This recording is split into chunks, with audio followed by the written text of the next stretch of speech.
আসসালামু আলাইকুম। আশা করি সবাই ভালো আছে। আর এতক্ষণ জমজমাট কিছু কাজের চিত্র দেখলে, এটা হচ্ছে কাউরান বাজার, মাছের বাজারের অপোজিটে।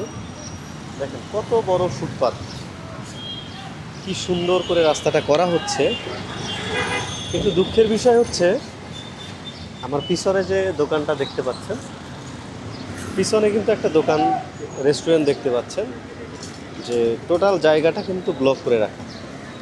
তো এত বড় একটা ফুটপাত হচ্ছে, কিন্তু সেখানে যদি মানুষ না হাঁটতে পারে, সেখানে যদি বিজনেস চলতে থাকে, তাহলে এই ফুটপাতের কি দরকার?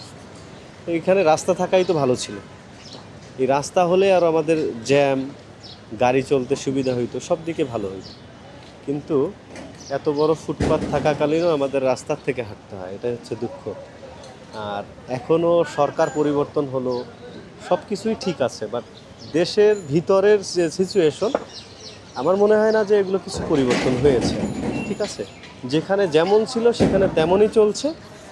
আর বিশেষ করে ঢাকা শহরের ফুটপাতটা যদি ওপেন থাকতো, আমার মনে হয় 50% জ্যাম এবং ঝঞ্ঝাটটা কমে যেত। পরে যে সামনে একটা রেস্টুরেন্ট দেখতে পাচ্ছেন, এই যে এত বড় ফুটপাত হচ্ছে, তো এখানে যে রেস্টুরেন্টটা হচ্ছে, আপনার মতামত কি বলেন? দেখেন ফুল জায়গাটা জুড়ে, আমাদের হাঁটা লাগে রাস্তা দিয়ে, ফুল জায়গা জুড়ে একটা রেস্টুরেন্ট করতেছে ওনারা। তো এটার মতামত কি আপনার? এটা না থাকাই ভালো। মানে কি ধরনের সমস্যা হচ্ছে, পরামর্শ চাচ্ছি আপনাদের কাছে। অনেক সমস্যা। এক নম্বরে পরিবেশের সমস্যা, দুই নম্বরে লোকজন যাতায়াত করা, এটা একটা সমস্যা। কথা বলছেন, এগুলো না থাকাই ভালো। এটা মেইন রোডের উপর, রাস্তার উপর আর কি, যেখানে এখানে কোনো অলিগলি না, জি। অলিগলি থাকে না, থাকাই উত্তম। না থাকাই উত্তম। উত্তম, এটা না থাকাটাই উত্তম। সরকারের কাছে এই ব্যাপারে কিছু চাওয়ার আছে?